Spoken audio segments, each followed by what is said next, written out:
नमस्कार, NDTV India में आपका स्वागत है। मैं हूं मनोरंजन भारती और आज चर्चा करेंगे जिस बात की चर्चा पूरी देश कर रहा है, आर्यन खान के मामले में जब जैसे उनको जमानत मिली है और जैसा बहस चला है, पूरे देश ऐसा लगा कि उस बहस का हिस्सा हो। और हमारे साथ अभी जुड़ रहे हैं वरिष्ठ नेता अभिनेता शत्रुघ्न सिन्हा साहब।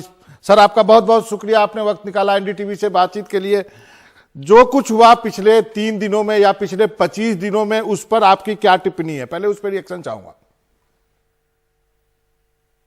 ये बहुत ही खुशी का विषय है, बहुत ही हर्ष का और उल्लास का विषय है कि हम तमाम लोगों की कोशिश, जनता जनार्दन के आशीर्वाद, एनडीटीवी और बाकी कुछ मीडिया के सपोर्ट से और इतने बड़े बड़े विद्वान वहां पे जैसे सतीश मान शिंदे और हमारे अपने मुकुल रोहतगी साहब, अमित देसाई साहब, इधर से इतने बढ़िया तरीके से मामले को पेश किया। आर्यन खान जो हमारे शाहरुख खान जो देश के बहुत ही चहेते, लव्ड और एडमायर्ड स्टार हैं, उनके बेटे आर्यन खान के मामले में जिस तरह से पेश किया गया, मैं समझता हूं उसका आज रिजल्ट आया है कि आज कोर्ट ने बाइज्जत उनको बरी नहीं भी किया है, बेल दिया है। और बेल जो है बिल्कुल सही लगता है, क्योंकि आपने देखा होगा जिस तरह से मुद्दों से ध्यान भटकाने के लिए या शाहरुख खान से स्कोर सेटल करने के लिए जिस तरह से हमारी युवा पीढ़ी को और खासकर जितने अच्छे अच्छे फिल्म वाले थे, नए स्टार को जिस तरह से लपेटा गया या जिस तरह से फंसाया गया, ऐसा दिखा, प्रतीत हुआ। और ऊपर से इस वक्त में इतने समझदार, मैच्योर्ड, रिस्पेक्ट, इतने काबिल मंत्री नवाब मलिक ने जिस तरह से पासा पलटा, सारी बातों को सामने लाकर तथ्य के साथ और शायद पूरे सत्य के साथ, वो उसका रिजल्ट है ये। और ये मैं कहूंगा कि हम तमाम लोगों के लिए बहुत ही हर्ष और गर्व का विषय है कि इंसाफ मिला, बेल में। लेकिन सर, सवाल ये भी है कि आप जैसे लोगों को छोड़कर कोई सामने नहीं आया। सर, पूरे बॉलीवुड में सन्नाटा रहा, इक्की दुक्की आवाज मिली, जो आपने पहले भी हमसे बातचीत में कहा था। बाकी लोग कहां गए सर?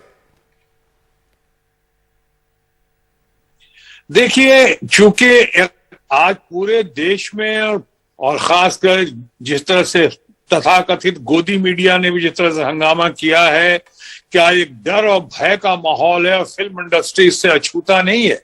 यहाँ के लोगों में भी एक वातावरण पैदा कर दिया गया है कि डर का माहौल, इस तरह घबराए हुए हैं, सहमे हुए लोग रहते हैं। हालांकि इनके पास सब कुछ है, शोहरत है, पैसा है, नाम है और सिक्योरिटी है, उसके बावजूद इतनी इनसिक्योरिटी महसूस होती है कि सरकार, इनको लगता है ऐसी कोई बात हो और खासकर सेंट्रल एजेंसी के जरिए कोई बात हो तो सेंट्रल एजेंसी के खिलाफ बोलने में इनको लगता है कि सेंटर के खिलाफ बात होगी और शायद उसको इनका खामियाजा भुगतना पड़ेगा।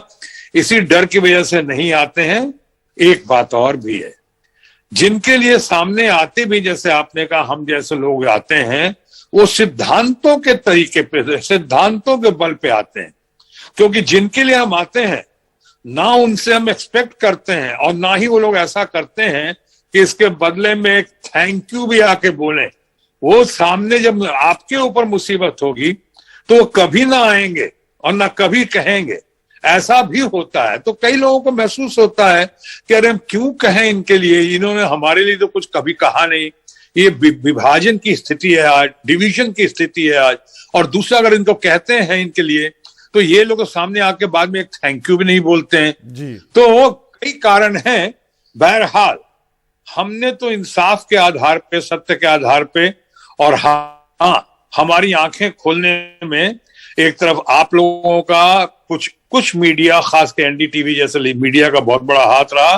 उसी तरह दूसरी तरफ हमारे नवाब मलिक साहब ने जिस तरह से बातें पेश की हैं, नवाब मलिक, जिस तरह से माफी चाहता हूं, नवाब मलिक का आपने जिक्र किया, तो नवाब मलिक ने तो ढेर सारे बातें कही हैं, तो उसका क्या? उसकी, चूंकि वो एक बहुत मैच्योर्ड आदमी है, रिस्पेक्टेड है, ऑनरेबल है नवाब मलिक, और वो जो बातें कह रहे हैं, मैं साफ लगता है कि उस पर और भी बड़े लोगों का आशीर्वाद है, सरकार के गार्डियंस का भी आशीर्वाद दिखता है उस पे। तो मैं समझता हूं उसकी बहुत जबरदस्त जांच पड़ताल होनी चाहिए। ये सिर्फ आरोप लगाने से और बात वहीं खत्म करने से बात नहीं बनेगी। आज देखिए उनके अपने घर में भी उनके दामाद को जो बेल मिला, इंसाफ मिला, देर से मिला मगर मिला। 8 महीने वो जेल में रहे हैं, 8 महीने से ज्यादा। तो आज अगर नवाब मलिक साहब जो बात कह रहे हैं, और इसीलिए मैं कह रहा हूं कि लॉजिक के साथ कह रहे हैं, जस्टिफिकेशन के साथ कह रहे हैं, कन्विक्शन के साथ कह रहे हैं, तो नवाब मलिक की बातों पे जितने भी आरोप लगाए और जिन लोगों पे भी आरोप लगाए हैं, सांच को आंच क्या, उसकी जांच पड़ताल होनी चाहिए।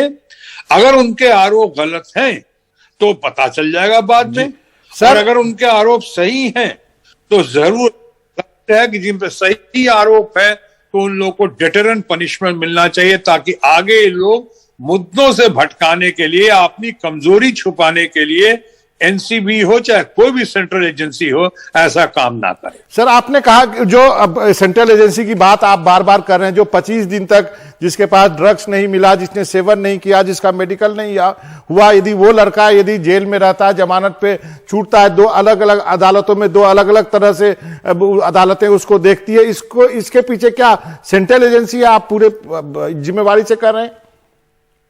मैं बहुत जिम्मेदारी से कह रहा हूं कि जिस तरह से इसके खासकर आर्यन खान के मामले में, और चाहे ये अरबाज हो या अरबाज मर्चेंट हो या मुनमुन धमेचा हो या ऐसे और कुछ लोग हैं, जिस तरह से इस बार क्रूज पार्टी से जिस तरह से इनको जकड़ लिया गया, और जैसे जिन लोगों के जरिए जकड़ा गया उसमें कई दूसरे पार्टी के लोग भी थे।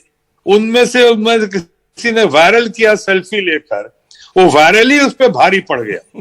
कोई पंच जो है, आज उनका जो पंच है, जो उनका विटनेस है, उसी ने जो बयान दिए हैं 25 करोड़ की डील की बात की, फिर 18 करोड़ पे फैसला हुआ, फिर 8 करोड़ रुपया किसी अधिकारी के पास जाना था, और वो अगर ओथ लेकर हलफनामा पे ये बयान दे रहा है तो क्या इसकी जांच पड़ताल नहीं होनी चाहिए?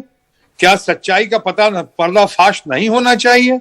आपने देखा होगा कि आर्यन खान को जिस तरह से यहां लाया गया, अरेस्ट में डाला गया, ना उसका कोई मेडिकल चेकअप हुआ, ना उसका यूरिन टेस्ट हुआ, ना उसका ब्लड टेस्ट हुआ। ये क्या मतलब था? कहीं पे निगाहें, कहीं पे निशाना। एक अंतिम का सवाल है सर, तो बहाना था।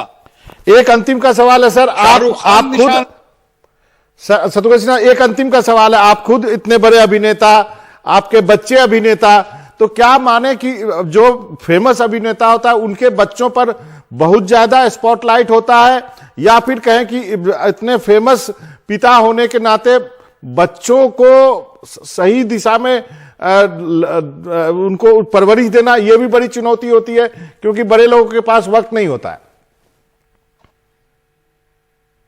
चुनौती हो या ना हो, यह ऐसा जरूर होना चाहिए।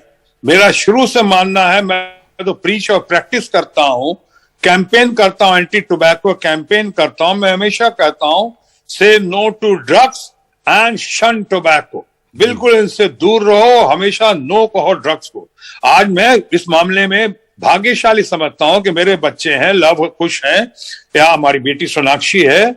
मैं इन बच्चों के बारे में बहुत फख्र से कह सकता हूं कि इनकी अपब्रिंगिंग इतनी अच्छी हुई है कि इनको किसी किस्म की ऐसी कोई हैबिट या ऐसा कोई उनको ऐसे मामले में ना उनके कभी सुना है, ना देखा है, ना पाया है, ना वो करते हैं ऐसी कोई हरकत। लेकिन बाकी पेरेंट्स को भी जरूर ख्याल रखना चाहिए अपने बच्चों को। अगर कहीं लगता है कि वो लोनलीनेस का शिकार हो रहा है, अकेलेपन का शिकार हो रहा है, या गलत कंपनी में ज्यादा वक्त गुजार रहा है, कोई ऐसी हरकतें कर रहा है जो अवांछित है, नहीं होना चाहिए, तो जरूर जाहिर है पेरेंट्स में कम से कम एक टाइम का खाना तो बच्चों के साथ जरूर खाएं। एक बार माँ बाप में एक तो कम से कम साथ जरूर दे। लेकिन मेरा कहने का भी तात्पर्य उनके ग्रहण में ये हमारे अरबाज मर्चेंट या धमेचा, बहुत सारे लोग हैं जिनका उतना जिक्र नहीं हुआ, होना चाहिए। सबके सामने सबको ये प्रताड़ना मिली है, सबको इस तरह का इल्जाम जी सर। लगा है, ये नहीं होना चाहिए, ये ठीक होना चाहिए। ठीक है लेकिन सिर्फ मैं एक अंतिम बात कहना चाहूं, जी। ये अंतिम बात कह दूं कि शाहरुख खान का बेटा है इसलिए इसको माफ भी नहीं करना चाहिए, सही लेकिन शाहरुख खान का बेटा है इसलिए इसको सताने का भी अधिकार किसी को नहीं है। सही कहा, जस्टिस होना चाहिए कहते, सही कहा और आपने। आज वही हुआ। सही कहा सर, आपने हमेशा आप सही पक्ष लेते हैं और खुल के सामने आए पहले भी और इस बार भी। आपका बहुत बहुत शुक्रिया शत्रुघ्न सिन्हा साहब, आपने वक्त निकाला एनडीटीवी से बातचीत करने के लिए। Thank you very much, God bless, thank you. Thank you sir.